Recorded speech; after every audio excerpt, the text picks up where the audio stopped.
you've been in a relationship with somebody and you guys would not talk for 2 days, 5 days. Really? People still stay in those kind of relationships.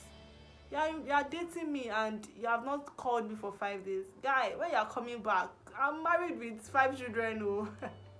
Right, because I don't.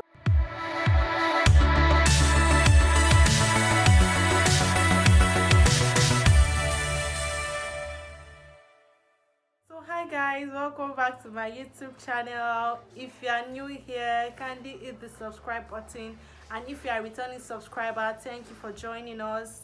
My name is Moturaya and you're welcome to the Gist with Mo. Okay, so how are you doing today? How is the weather at your end? The weather here is not bad, although there's a little bit of harmattan, and I'm happy because finally harmattan, right?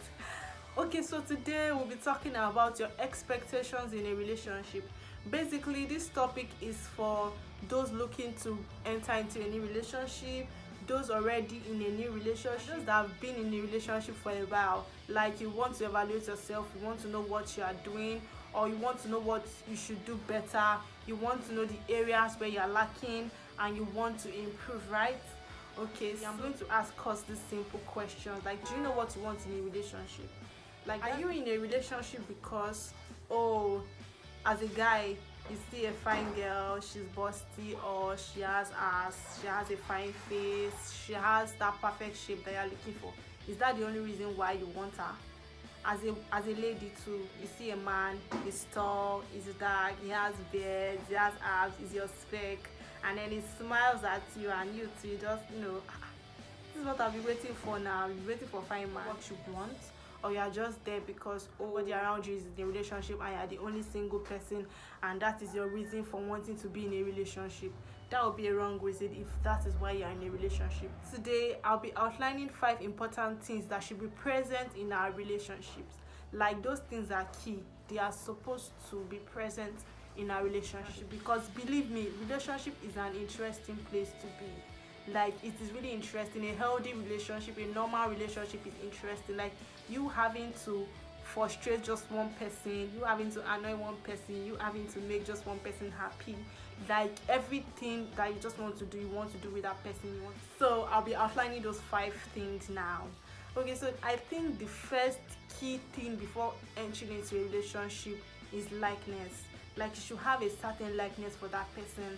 Like, I don't understand, I don't know how to explain it. Like, there should be this particular feeling, I don't know, is it butterflies? Like, the person just makes you relax, comfortable, you want to talk to them, you just have a likeness for them. You don't enter into a relationship because, oh, this person is fine. You don't have any tingly feeling in your heart and you want to enter a relationship. For what now? For example, now I have this friend of mine. We've been friends for about 6 to 7 years since I got into uni, and he has been on my case. He's a very nice guy, very nice guy. But because I don't have that feeling for him, I can't just say okay because he's nice, I know what he's capable of doing. I'll say okay, let's go into the relationship. It doesn't work like that. You have to have something that will keep you going at first, which is likeness. You want to speak with the person, you having things to talk about.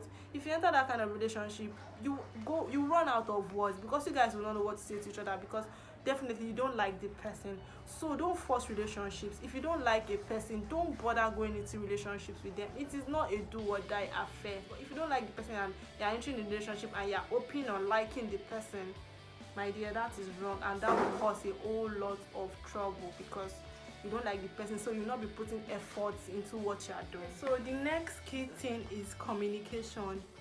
I can't overemphasize the importance of communication in a relationship. I think that's like that's why I even said like that's the second key thing. Like, the importance of communication in a relationship cannot be overemphasized, because that is the one person that you just want to talk to. You want to rant about something is going on, you want to tell the person you are happy, you want to share it, you are sad, you want to share it.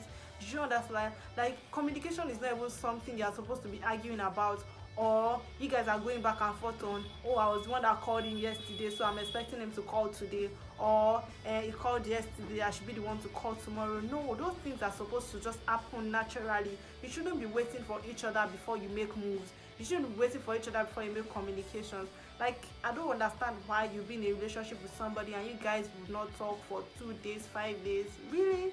People still stay in those kind of relationships.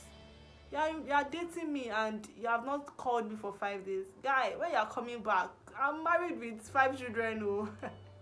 Right, because I don't understand. Why would you be dating me and you've not called me in 5 days? You've not heard from me. You don't know how I'm doing. You don't know how I'm faring, and you're coming back into that relationship. Really? No, no, that's not right. So generally, communication is just key, very, very important. Like, I just want to speak with that one person every day. I want to know how you are faring. And by every day, it does not mean that you have to speak to each other for 3 4 hours every day.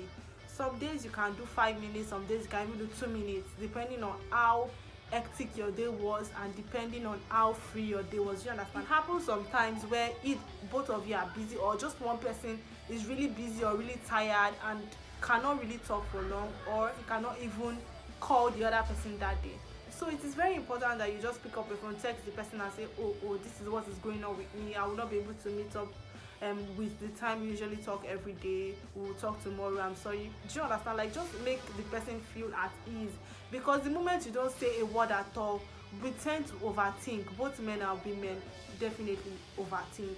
So you're thinking, oh, what is wrong with this person? What happened? Why has he not called me? What is going on?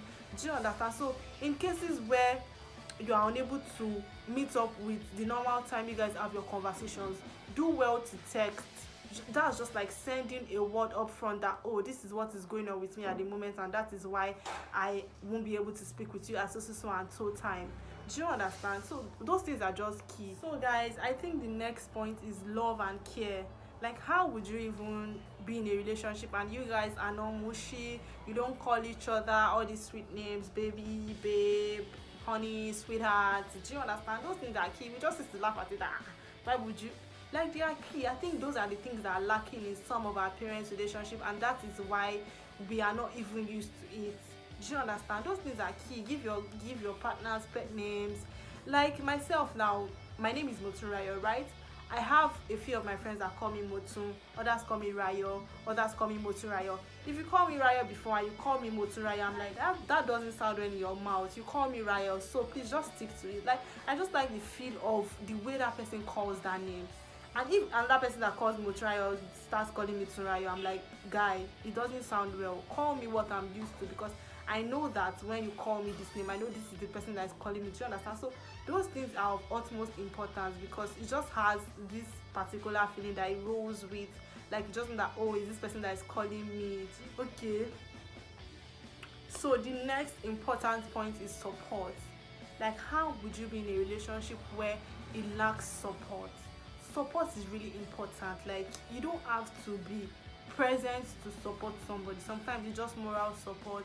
It's just easing the person of the tension, easing the person of what he or she is going through at the moment. Like, calling to know, oh, how far with your project? How far have you gone? How can I help you? What can I do to assist you? Like, support is just important amongst. It's even important amongst friends. Talk more of being in a relationship with somebody and they are not supporting you in any way possible. Like, I don't get it. How do you expect the relationship to grow, or a movement of that particular relationship? So support is key.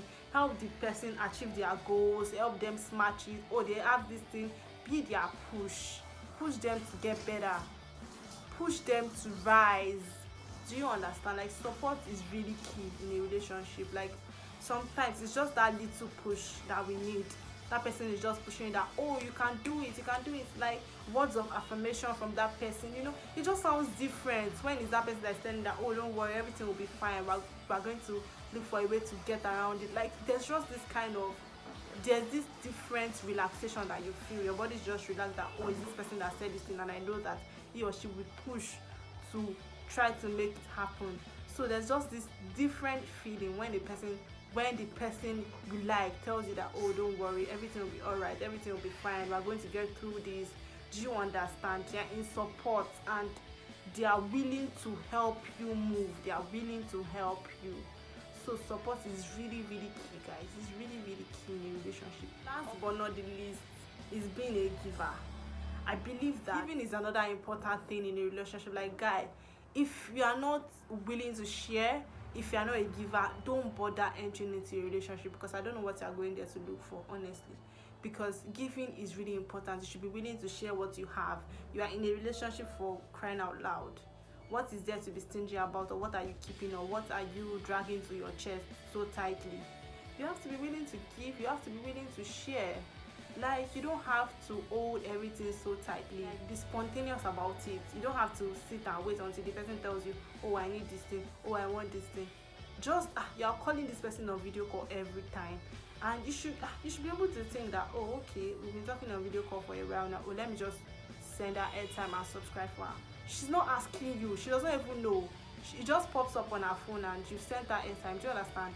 Oh, you guys are sharing this thing together, and I feel like, oh, this thing's about to finish, why not just buy it? Do you get? Like, be spontaneous about your giving. You don't have to sit back and be waiting on that person to tell you that, oh, this thing has finished, oh, I want this thing, oh, I want.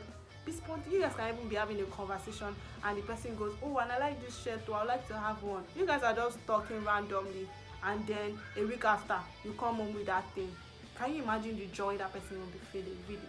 So just be spontaneous about your giving. Don't enter into a relationship if you know that you are not willing to share, because it is of utmost importance, guys. If after you've entered into the relationship, these things were present, but you notice that these things begin to drop. Let's say a person calls you often, it was of utmost support, he does majorly everything I've mentioned, and in between the relationship these things start to reduce. You guys are partners, right? Call yourself, sit down, talk about it, and try to improve, try to change.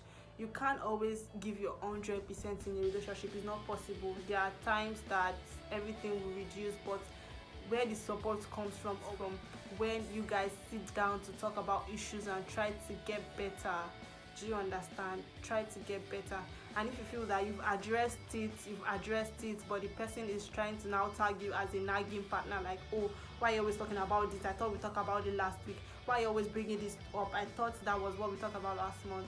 My dear, nobody tied you into that relationship. You can take your bags and go, right? Because it causes a whole lot of heartache. You trying to make something better, and the person you are trying to make it better for is not even making efforts.